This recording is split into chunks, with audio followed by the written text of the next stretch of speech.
नमस्कार दोस्तों, हमने सरल रेखा के बारे में पढ़ लिया था। स्ट्रेट लाइन पूरा टॉपिक हमारा अच्छे से कंप्लीट हो गया है। आज के इस क्लास के अंदर हम बात करने वाले हैं सरल रेखा युग्म के बारे में। हम स्ट्रेट लाइन के पेयर के बारे में बात करने वाले हैं। एक क्वेश्चन सीधा सा यहाँ से पूछा जाता है स्ट्रेट लाइन के पेयर से संबंधित में। ये आज की क्लास के अंदर पूरा कंप्लीट हो जाएगा। फिर उसके बाद हम सर्किल के बारे में हम बात करेंगे। नेक्स्ट टॉपिक हमारा सर्किल होगा। फिर ऐसे ऐसे करके चीज़ें धीरे धीरे हम चीज़ें चल रहे हैं। तो साथ साथ में आप जो पहले तो मैंने पढ़ा चुका हूँ उसको रिवाइज करते रहें। जो जितना भी हमने पहले कर चुके हैं, देखिए बहुत सारा काम हम कंप्लीट कर चुके हैं, तो उन चीज़ों को आप रिवीजन में लाते रहें। सारे काम अगर रिवीजन करेंगे, जितने ज़्यादा हो सकते हैं उतने क्वेश्चन निकालिए, तो सब कुछ ऑटोमेटिक चीज़ें आपको याद रहनी शुरू हो जाएंगी। तो जो पढ़ा दिया है वो याद करने का प्रयास करें। तो चलिए, टॉपिक का नाम है सरल रेखा युग्म। सरल रेखा युग्म, स्ट्रेट लाइन पेयर। पहले हम डेफिनेशन के बारे में बात करेंगे, स्ट्रेट लाइन पेयर। फिर उसके बाद हम आगे बढ़ते हैं। स्ट्रेट लाइन पेयर, सरल रेखा युग्म, ठीक है। चलिए, अब देखो सिंपल सी बात है, सरल रेखा युग्म क्या होगा। एक मिनट हुई, ठीक है। सरल रेखा युग्म क्या होगा, स्ट्रेट लाइन पेयर, यानी दो रेखाओं को, अब देखो युग्म है यानी जोड़ा, दो रेखाओं को एक साथ लिखना ही क्या है, सरल रेखा युग्म है। सिंपल सी बात है, दो रेखाओं के समीकरण को एक साथ लिखना। कैसे लिखेंगे, सारी चीजों के बारे में बात करेंगे। देखो पहले डेफिनेशन लिखते हैं, दो सरल रेखाओं, दो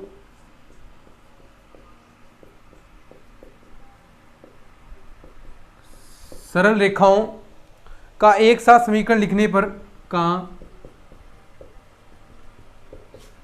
एक साथ समीकरण लिखने पर, बस ये डेफिनेशन वगैरह याद रखनी है, कुछ चीजें याद रखनी है। क्या होगा, सरल रेखा युग्म होगा। सरल रेखा युग्म कहलाता है। अब देखिए सरल रेखा युग्म, तो पहले देखिए एक आपके पास मान लीजिए दो सरल रेखाएं हमने मानी हैं। तो एक तो ये रही a1x प्लस का b1y प्लस का c1। अब देखो सरल रेखा का समीकरण आपको पता है, सरल रेखा का समीकरण आपको पता है क्या होता है। अगर कांस्टेंट पद आएगा तो आप कहेंगे वो सरल रेखा, उसके अंदर कांस्टेंट आएगा। लेकिन अगर c1 यहाँ पर 0 होता है तो a1x प्लस b1y, तो यानी वो मूल बिंदु से गुजरने वाली रेखा होगी। तो ऐसे ही युग्म निकालना है तो a2x दोनों को गुणा करा देंगे, b2y प्लस का c2 बराबर 0। तो ये क्या होगा, सरल रेखा युग्म होगा। अब देखो सरल रेखा युग्म क्या है, जो सरल रेखा युग्म क्या मतलब क्या हुआ इसका, कि दोनों रेखाओं पर स्थित बिंदु को संतुष्ट करता है। सरल रेखा युग्म दोनों रेखाओं पर स्थित बिंदु को संतुष्ट करेगा, यानी सरल रेखा युग्म आ गया तो दोनों बिंदुओं को, दोनों रेखाओं पर स्थित जो बिंदु हैं उनके मानों को संतुष्ट करता है। तो ये भी आप नोट लगाकर चीज लिख सकते हैं, नोट। सिंपल सी बात है, दादा कोई हार्ड वाली बात ही नहीं इन चीजों के अंदर। सरल रेखा युग्म दोनों रेखाओं पर स्थित प्रत्येक बिंदु को संतुष्ट करता है। सरल रेखा युग्म दोनों रेखाओं पर स्थित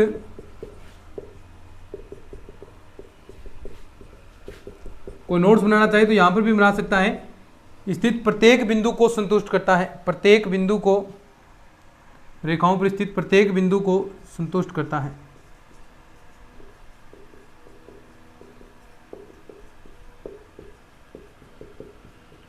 समझे बात को, प्रत्येक बिंदु को संतुष्ट करता है, ठीक है। ये तो होगी पहली बात, डेफिनेशन समझ में आ गई। सरल रेखा युग्म, दो रेखाओं को एक साथ लिखना क्या है, सरल रेखा युग्म है। तो ये एक रेखा, दो रेखा दोनों को एक साथ इस प्रकार लिखा जाता है, और ये दोनों रेखाओं पर स्थित प्रत्येक बिंदु को संतुष्ट भी करेगा, ठीक है। लिख लो इसको स्क्रीनशॉट, फिर आगे बढ़ते हैं कुछ और चीजें। अब देखो, अब हम बात करते हैं मूल बिंदु से गुजरने वाले सरल रेखा युग्म का समीकरण।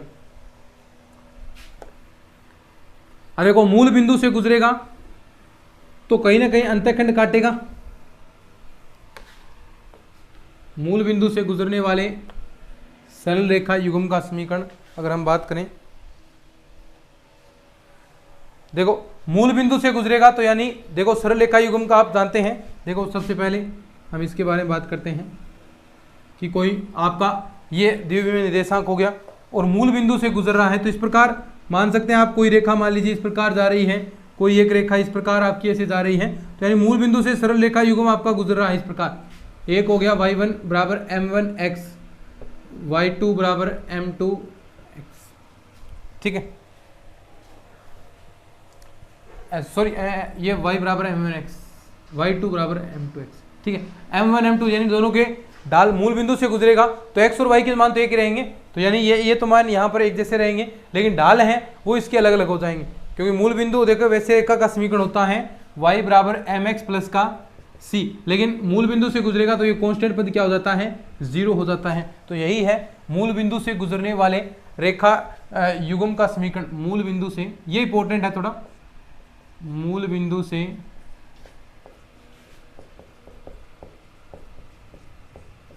गुजरने वाले रेखा युग्म का समीकरण, रेखा युग्म का संयुक्त समीकरण। बिल्कुल सिंपल सी बात है, कोई दिक्कत नहीं आएगी इसके अंदर। देखो सबसे पहले तो हम इस रूप में कन्वर्ट करते हैं, y बराबर m1x है ना, y बराबर m1x, तो इसको मैं इस रूप में कन्वर्ट कर देता हूँ m1x माइनस का y इंटू में m2x माइनस का y बराबर 0। यही तो हमने बात की थी संयुक्त समीकरण की, अभी जो हम बात कर रहे थे इसके बारे में। अब देखो थोड़ा सा इसको अंदर हम गुणा करवा देंगे, इसको इसके साथ कराया m1 m2x स्क्वायर, ठीक है, माइनस का आ जाएगा m1xy माइनस का m1xy माइनस का y m2xy, ठीक है, माइनस माइनस प्लस हो गया, प्लस का y स्क्वायर बराबर 0, ठीक है। ध्यान से समझते जाइए चीजें। अब देखो m1 m2 तो ये रहा, ऐसा कैसा रहेगा, इसमें से देखो मैं माइनस कॉमन ले लेता हूं तो अंदर बचेगा m1 प्लस का m2 और xy भी मैंने कॉमन ले लिया, y स्क्वायर बराबर 0 आ गया। बोलो समझिए बात को। अब देखो ये समीकरण नंबर 1 हो गया, लेकिन हम एक समद्विघात समीकरण हम पढ़ते आते हैं, समद्विघात समीकरण सभी जानते हैं आप, एक मिनट, समद्विघात समीकरण से इसकी तुलना करा देंगे। तो कुछ चीजें यहाँ पर आपको याद रखना है। समद्विघात समीकरण, देखो समद्विघात समीकरण सिंपल सी बात है, कोई दिक्कत वाली बात ही नहीं है। क्या, ax स्क्वायर प्लस का 2hxy प्लस का by स्क्वायर बराबर 0, समीकरण नंबर 2। अब यहां से इनकी तुलना कराएंगे। देखो इसमें y स्क्वायर का पद है, तो मैं यहां पर ऐसा बनाने के लिए b का भाग दे दूं पूरे समीकरण में, तो b का भाग दूंगा तो a बटा b आ गया, x स्क्वायर प्लस का 2h बटा b xy आ गया, प्लस का y स्क्वायर बराबर 0 आ गया। अब तुलना करा सकते हैं, देखो अब तुलना कराएंगे तो a बटा b बराबर देखो m1 m2, ये रिजल्ट इंपॉर्टेंट है सारे के सारे, ये सारे के सारे रिजल्ट इंपॉर्टेंट है। तो देखिए तुलना कराएंगे, तुलना कराने पर ये याद रखने अभिमान आपको, तुलना कराने पर a बटा b, देखो a बटा b बराबर क्या आएगा m1 m2, a बटा b बराबर m1 m2 आ गया, ठीक है। ऐसे ही देखो 2h बटा b बराबर, देखो यहां पर देखो 2 बटा h b बराबर क्या आ जाएगा, देखो माइनस का m1 m2 आ जाएगा, सीधे तौर पर आप देख सकते हैं 2 बटा h b बराबर माइनस का m1 प्लस का m2। अब देखो इसको अपन ऐसे भी लिख सकते हैं ना, m1 प्लस का m2 बराबर माइनस का 2h बटा b। अब ये सारे के सारे मान याद रखने हैं। अब देखो इनका अर्थ क्या हुआ, दो प्रवणताओं का गुणा, संयुक्त समीकरण के अंदर जो दो समीकरण है आपके, दो रेखाएं हैं, दोनों रेखाओं की प्रवणता का गुणा a बटा b के बराबर होगा a अनुपात b के, तो यानी a ये है और b ये रहा, तो आप सीधे a और b के मान निकाल सकते हैं। और यहाँ पर देखो a और b के मान दे रखे हैं, एक रेखा का ढाल दे रखा है, तो दूसरे का आपसे पूछ सकता है, समझ रहे हो ना बात को। यानी m1 m2 के अंदर आपको m1 का मान दे दे, a बटा b आपको मान दे दिया, m2 का मान आपसे पूछ सकता है, कोई सा भी मान दे, कोई भी आपको 3 मान देकर चौथा मान पूछ सकता है। ऐसा यहाँ पर दोनों का आपको योग दे दे, b का मान दे दे, h का मान पूछ ले, तो ऐसा कुछ भी आपसे पूछ सकता है। तो ये दोनों आपको याद रखने हैं। तो शाबाश क्या है, a बटा b बराबर m1 m2, a बटा b बराबर m1 m2 और m1 प्लस m2 बराबर माइनस का 2h बटा b। तो ये दोनों चीजें आपको अच्छे से याद रखनी है। स्क्रीनशॉट ले लो फटाफट, थोड़ा सा मैं पानी पी लेता हूं तब तक।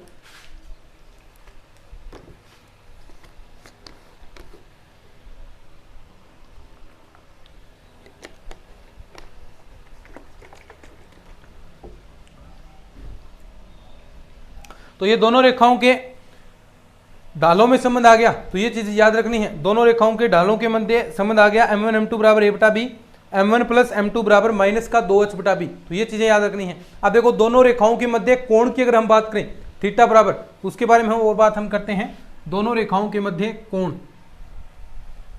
तो ये बस ये फॉर्मूले याद रखने हैं और कुछ नहीं इनके अंदर। एक क्वेश्चन यहां से बन जाता है और बहुत बार पूछा भी गया है, तो बस फॉर्मूले याद रखने हैं। यदि दोनों रेखाओं के मध्य थीटा कोण हो तो, यदि दोनों रेखाओं के मध्य, नेक्स्ट कंडीशन है यदि दोनों रेखाओं के मध्य थीटा कोण।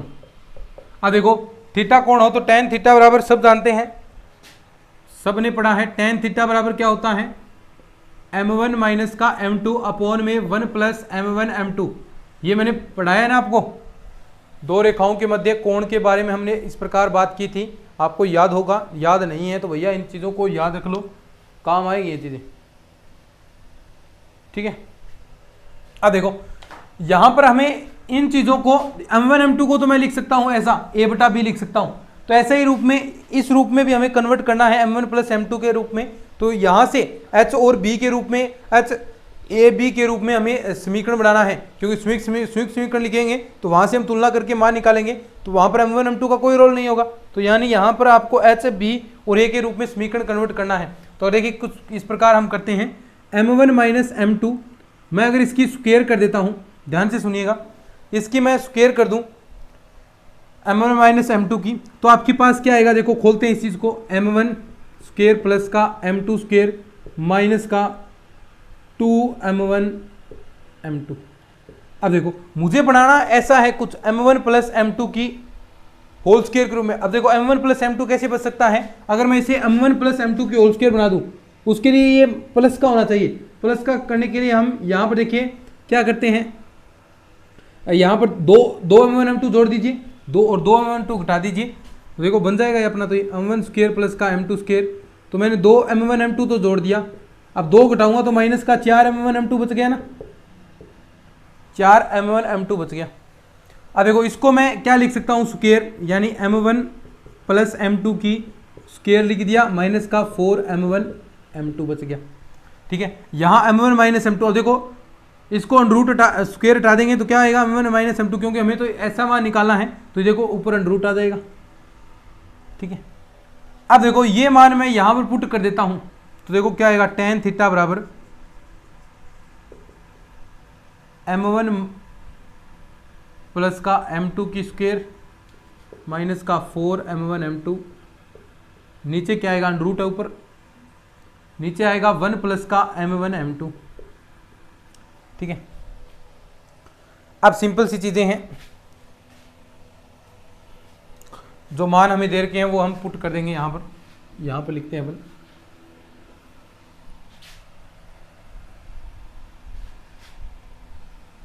अब देखो m1 प्लस m2 की जगह मैं रखूंगा a बटा b, तो tan थीटा बराबर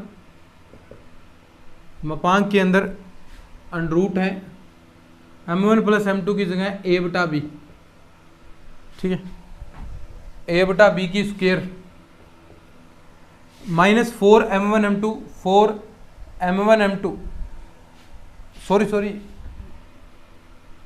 m1 प्लस m2 की जगह रखना है माइनस का 2h बटा b, तो माइनस का 2h बटा b की स्क्वायर, ठीक है। और यहाँ माइनस का 4 m1 m2 की जगह रखना है a बटा b, नीचे देखो क्या आएगा, 1 प्लस m1 m2 का मान a बटा b, ये मापांक है। अब देखो थोड़ा सा ओपन करते हैं इस चीज को, फिर आगे हम बढ़ते हैं। अब देखो इसको थोड़ा सा ओपन हम करते हैं, तो देखिए tan थीटा बराबर, यहां से ओपन करेंगे तो क्या आएगा, अंडरूट के अंदर 4h स्क्वायर, नीचे b स्क्वायर आएगा, माइनस का 4a अपॉन में b, नीचे भी आएगा a प्लस का b अपॉन में b, ठीक है। देखो कहां दिक्कत है आपको। अब यहां पर मैं अगर लघुत्तम ले लेता हूं b आपके पास, तो 4h स्क्वायर,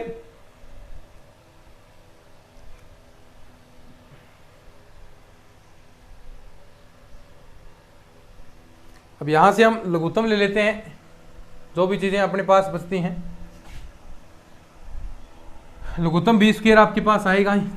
तो देखिए बी स्क्वायर, और बी स्क्वायर से बाहर आएगा सीधा बी। देखो रूट के अंदर बी स्क्वायर एलसीएम ले रहे हैं, बाहर तो बी आएगा, तो बी से बी कैंसिल हो जाएगा ऐसे ही। तो यहाँ बच जाएगा 4h स्क्वायर माइनस का 4ab अपॉन में a प्लस का b, और ये ऊपर अंडर रूट है। ठीक है, अब यहाँ से देखो क्या कॉमन मैं ले सकता हूँ, जो अपना फॉर्मूला एग्जैक्ट हम बना सकें। यहाँ से अगर मैं 4 कॉमन ले लूँ, 4 कॉमन ले लेता हूँ, और तो कुछ कॉमन ही नहीं आ रहा। तो 4 आएगा तो बाहर आएगा 2 under root h square minus का ab, नीचे a प्लस बी। ठीक है मापा। अब ये tan थीटा बराबर है, तो थीटा का मान निकालेंगे, तो tan inverse h square minus का ab अपॉन में a प्लस बी, और ये 2 से गुणा। तो ये थीटा का मान आ गया दो रेखाओं के मध्य, और वेरी इंपॉर्टेंट फॉर्मूला है, ये सबसे महत्वपूर्ण फॉर्मूला है, बार बार ये काम में आएगा। थीटा बराबर tan inverse 2 under root h square minus ab upon a plus b. अब बहुत सारे स्टूडेंट कह सकते हैं सर सीधा आप ये फॉर्मूला लिख देते हैं। देखिए कई बार चीज़ें प्रूफ भी करानी पड़ती हैं, प्रूफ नहीं करवाएंगे तो आप ऐसे कह दोगे कि कुछ करवाए नहीं, है ना। सीधा फॉर्मूले तो मैं सारे लिखे ही पड़े हैं, थोड़ा प्रूफ कराने से ही चीज़ें याद रहती हैं कि क्या होता है। थोड़ा जितना ज़्यादा टाइम देंगे उतनी ही चीज़ें हमें याद होंगी। तो देखो कई दोस्त ऐसा कह भी देते हैं कि सीधे ही फॉर्मूले लिखा दिया करो, तो उससे कोई मतलब नहीं बनता भाई।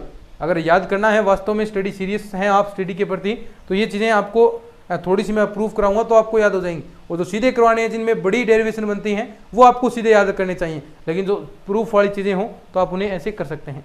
तो ये फॉर्मूला याद रखें आप। अब यहाँ पर आएगा रेखाएं संपाती होंगी, 2 कंडीशन है, ये चीज़ आपको याद रखनी है। रेखाएं संपाती होंगी यानी बराबर होंगी, तो कब हो सकती है बराबर, बताओ मुझे। रेखाएं बराबर कब हो सकती हैं? रेखाएं बराबर होंगी, सॉरी रेखाएं संपाती होंगी। नंबर 1 केस नंबर कुछ चीजें हैं, केस नंबर फर्स्ट, रेखाएं संपाती होंगी यदि h स्क्वायर बराबर ab। ठीक है, ये कंडीशन h स्क्वायर बराबर ab है तो आपके पास रेखाएं संपाती होंगी। अब नंबर केस नंबर 2, सीधी सी बात है, रेखाएं लंबवत होंगी। रेखाएं लंबवत कब होंगी बताओ। देखो एक कंडीशन थी आपके पास m1 m2 बराबर लंबवत वाली कंडीशन थी -1, लेकिन इसमें एक चीज आपके पास a बटा b भी बराबर है। अभी हमने पढ़ा है ना m1 m2 बराबर a बटा b, तो ये देखो a बटा b बराबर होगा तो a बराबर माइनस का b, और यानी a प्लस का b बराबर 0। अगर दोनों रेखाओं में देखो a और b के मान योग का मान 0 है तो वो दोनों रेखाएं क्या होंगी, लंबवत। दोनों a और b के योग का मान अगर 0 है तो वो क्या होंगी, रेखाएं लंबवत होंगी। तो ये कंडीशन भी आपको ध्यान में रखनी है।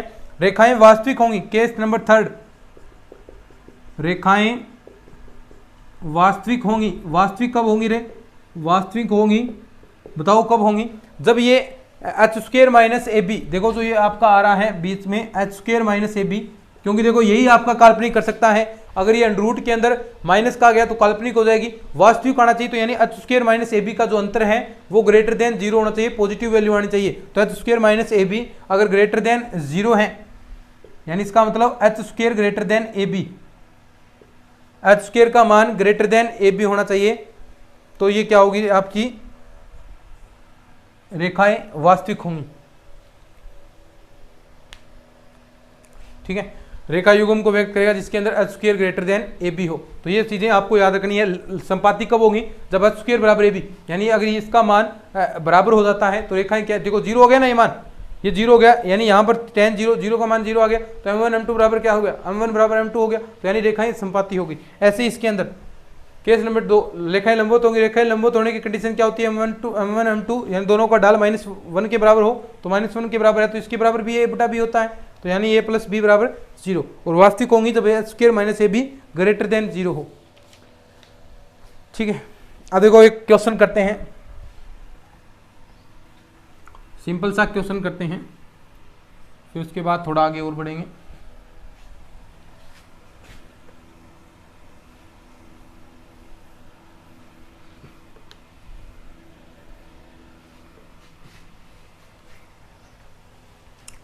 क्वेश्चन कुछ इस प्रकार दिया है आपको, देखिएगा 2x स्क्वायर माइनस का 7xy, 2x स्क्वायर माइनस का 7xy प्लस का 3y² बराबर 0 से 3y² बराबर 0 से व्यक्त सरल रेखाओं के मध्य कोण 0 से व्यक्त, देखो ये सरल रेखा युग्म को व्यक्त कर रहा है, से व्यक्त रेखाओं के मध्य कोण, सीधा सीधा कहा है किन के रेखाओं के मध्य कोण कितना होगा। तो सिंपल सी बात है, इसकी तुलना हम तुलना कराएंगे। देखो किससे कराएंगे, देखो ax² प्लस का 2hxy प्लस का by² बराबर 0 से हम तुलना कराएंगे, से तुलना कराने पर तुलना कराएंगे। देखो a का मान यहां पर साफ साफ आपको दिखाई दे रहा है, a बराबर 2 हो गया, h बराबर 2hxy होता है, तो h बराबर देखो माइनस का 7/2, 2 का भाग देंगे ना h का मान निकालने के लिए।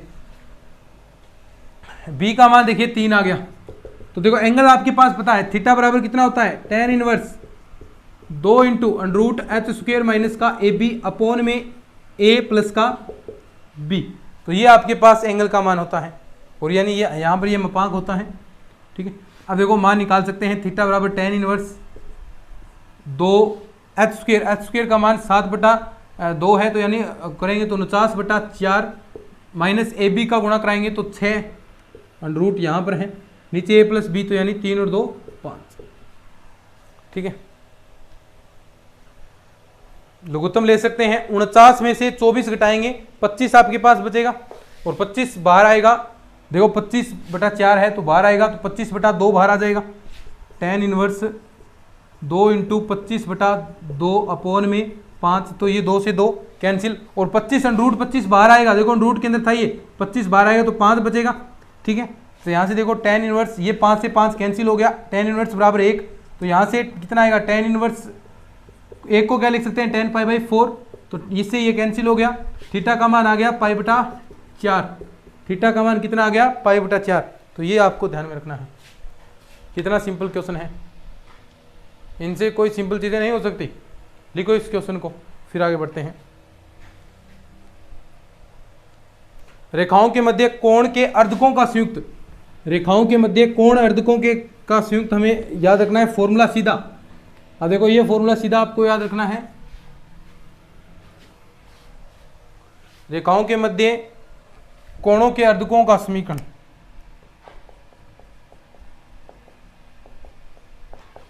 रेखाओं के मध्य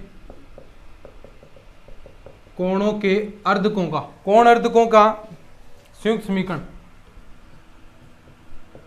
अर्धकों का संयुक्त समीकरण। तो देखिए ये क्या होगा, x² माइनस का y² a माइनस का b बराबर, बस ये फॉर्मूला याद रखना है, x/y/h, सारे मान रख देने हैं। यहाँ पर देखो संयुक्त समीकरण देगा, तो वहाँ से x y के मान निकाल सकते हैं आप, a माइनस b मान निकाल सकते हैं, h का मान निकाल सकते हैं, सारे मान यहाँ पर पुट करेंगे तो आपके पास रिजल्ट आ जाएगा। मैन तो मान यही रखने a माइनस b, देखो ये तो समीकरण के अंदर आएंगे, a माइनस b के मान, h का मान, बस यही मान सारे निकालने हैं, तो आराम से आप कर सकते हैं, ठीक है। अब देखिए सरल रेखा युग्म, अब चीज इंपॉर्टेंट आती है भाई,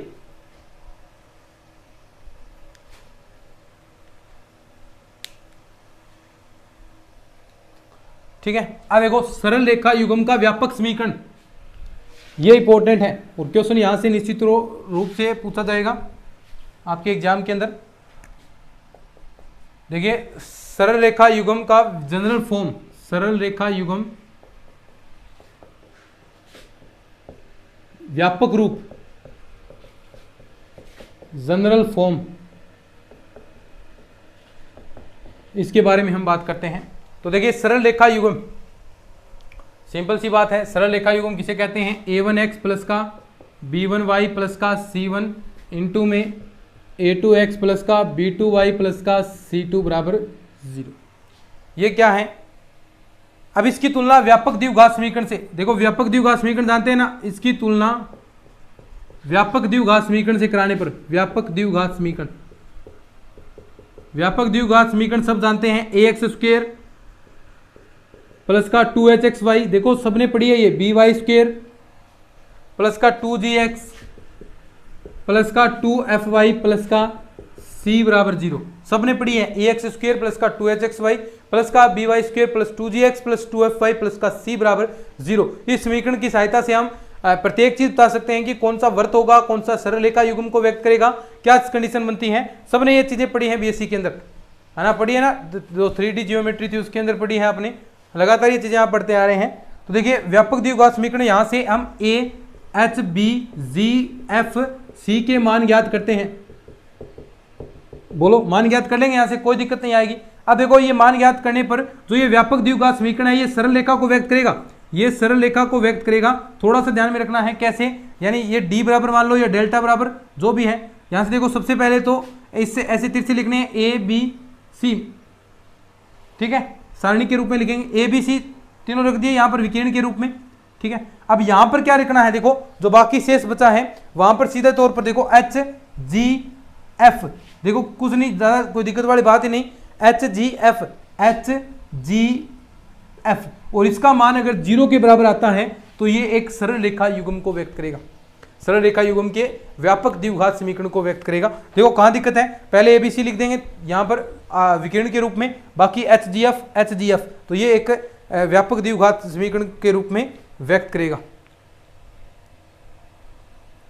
ठीक है, समझ गए ना। ये चीज याद रखनी है भाई, ये चीज याद रखनी है, यही यहां से ही एग्जाम के अंदर पूछे जाते हैं, एच जी एफ वाली ये चीजें याद रखनी है आपको। अब देखो क्वेश्चन करते हैं हम, बिल्कुल सिंपल सी बातें हैं, सरल सरल कितने सुंदर सुंदर बातें हम कर रहे हैं और जल्दी जल्दी चीजें कवर अप भी कर रहे हैं।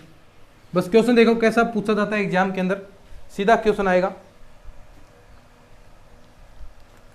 क्वेश्चन देखिएगा, लैम्डा एक्स स्क्वेयर माइनस का 2xy माइनस का वाई स्क्वेयर माइनस का 2x प्लस का 2y बराबर 0 सरल रेखा युग्म को व्यक्त करता है, सरल रेखा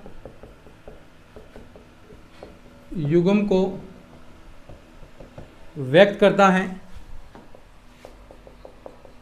तब लैम्डा का मान बताना है कितना आएगा, लैम्डा बराबर क्या। तो देखो इससे तुलना कराएंगे सबसे पहले किससे, ax स्क्वेयर प्लस का 2hxy प्लस का by स्क्वेयर प्लस का 2gx प्लस का 2fy प्लस का c बराबर 0 से तुलना कराने पर तुलना करा सकते हैं, बड़ा ही आसान काम है। a का मान देखिए क्या आ गया, लैम्डा आ गया, h का मान देखो 2 का भाग इसके अंदर देंगे तो h बराबर माइनस का 1 आ गया, b का मान b माइनस 1 आ गया, g का मान देखें 2 का भाग देंगे तो g का मान भी क्या आ गया, माइनस का 1 आ गया, f का मान क्या आ गया, 1 आ गया, c का मान 0 है, बोलो। तो सारे के सारे मान देखो, ये सारे मान कहाँ पर रखने होते हैं, इसके अंदर। तो यहाँ पर तो ए बी सी लिखते हैं, ए बी सी, तो ए बी सी लिखेंगे तो लैम्डा यहाँ पर आएगा, b का मतलब माइनस का 1 और c का मतलब 0। अब ये सारणी की तो खोलना है, यहाँ पर एच जी एफ, एच का मान माइनस का 1, जी का मान माइनस का 1, एफ का मान 1, यहाँ एच जी एफ माइनस का 1 और ये 1। अब देखो इसको सोल्व कर लो, कैसे, यहाँ पर सबसे पहले ये हम यहाँ से सोल्व करते हैं, तो लैम्डा का मान देखो यहाँ पर ये काट दिया 0 माइनस का 1, माइनस का फॉर्मूला देखो माइनस का आएगा, और माइनस आपका यहाँ पर भी है -1, तो ये पंक्ति ये स्तंभ छोड़ दिया, ये पंक्ति छोड़ दी, इसके साथ ये इसके साथ, तो माइनस माइनस प्लस हो गया, प्लस का 1। फिर आगे देखिए, ये आगे होता है प्लस का लेकिन -1 है ना आगे, तो देखो ये छोड़ दिया, यहाँ पर -1, ये माइनस माइनस प्लस, लेकिन फॉर्मूले का -1 एक और आएगा, बराबर किसके होगा, 0 के, ठीक है। तो देखो क्या बच जाएगा, माइनस का लैम्डा और यहाँ पर आगे प्लस का 1, ये प्लस का 1 हो गया, प्लस का 2 बराबर 0। तो लैम्डा का मान देखिए कितना आ गया, लैम्डा बराबर 3, तो लैम्डा का मान 3 आ गया। ऐसे आपसे क्वेश्चन पूछेगा अभी, ठीक है। अब देखो एक लास्ट टॉपिक इसके अंदर और बचा है, फिर उसके बाद सर्किल हम स्टार्ट करेंगे। दोनों रेखाओं का प्रतिच्छेद बिंदु आपको ज्ञात करना है।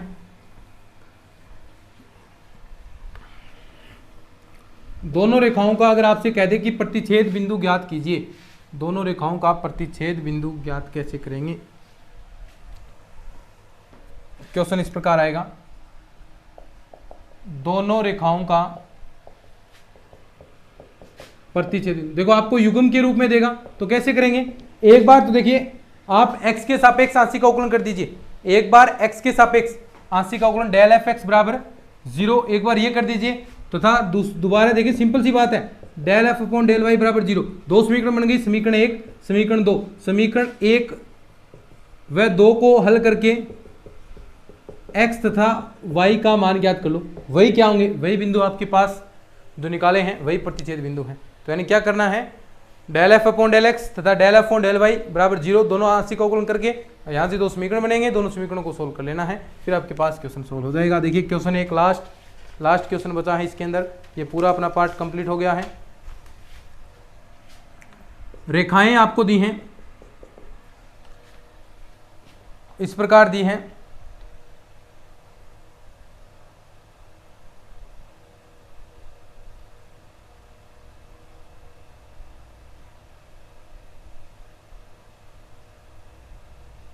क्वेश्चन 1 मिनट भी चेक करता हूं मैं कौन सा है।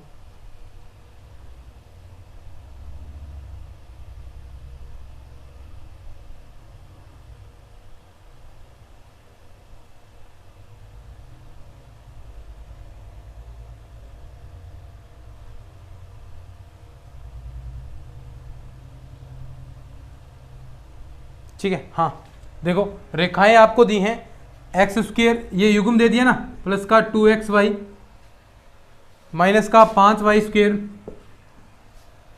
माइनस का 4x प्लस का 8y माइनस का 12 तथा एक रेखा और दी आपको, तथा 8x प्लस का लैम्डा y माइनस का 8 बराबर 0। संगामी रेखाएं हैं, देखो संगामी रेखाएं हैं तब लैम्डा का मान ऊंचा है। देखो दोनों संगामी रेखाएं हैं, संगामी रेखाएं मतलब इसके जो x और y के मान आएंगे, इसके x और y के मान आएंगे, इस समीकरण को संतुष्ट करेंगे। तो यानी यहां से हम x y के मान निकालेंगे, यानी प्रतिच्छेद बिंदु निकालेंगे यहां से, तो वो इस समीकरण को भी संतुष्ट करेंगे। तो सबसे पहले तो यहां से प्रतिच्छेद बिंदु निकालने हैं। प्रतिच्छेद बिंदु कैसे निकालेंगे, एक बार तो इसका x के सापेक्ष आंशिक अवकलन कर दो, एक बार y के सापेक्ष कर दो, तो आपके पास प्रतिच्छेद बिंदु आ जाएंगे। तो एक बार x के सापेक्ष करेंगे, देखो del F upon del x बराबर 0 के रूप में लाना है। तो देखो 2x हो गया, प्लस का 2 यहाँ पर आ गया, और कोई मान आएगा क्या, ये भी आएगा माइनस का 4 बराबर आएगा 0। ठीक है, तो एक समीकरण आपके पास इस प्रकार आ गया, 2xy आ जाएगा यहाँ पर 2y। ठीक है, और कोई मान नहीं आएगा। एक समीकरण तो आपके पास इस प्रकार बन गया, तथा दूसरा यानी del F upon del Y निकाल लो, del F upon del Y. अब देखो इसमें यहाँ पर एक तो आपके पास 2x बच गया, यहाँ बच जाएगा माइनस का 10y, और यहाँ पर बच गया प्लस का 8 बराबर 0। अब देखो दोनों समीकरण आपके पास आ गई हैं।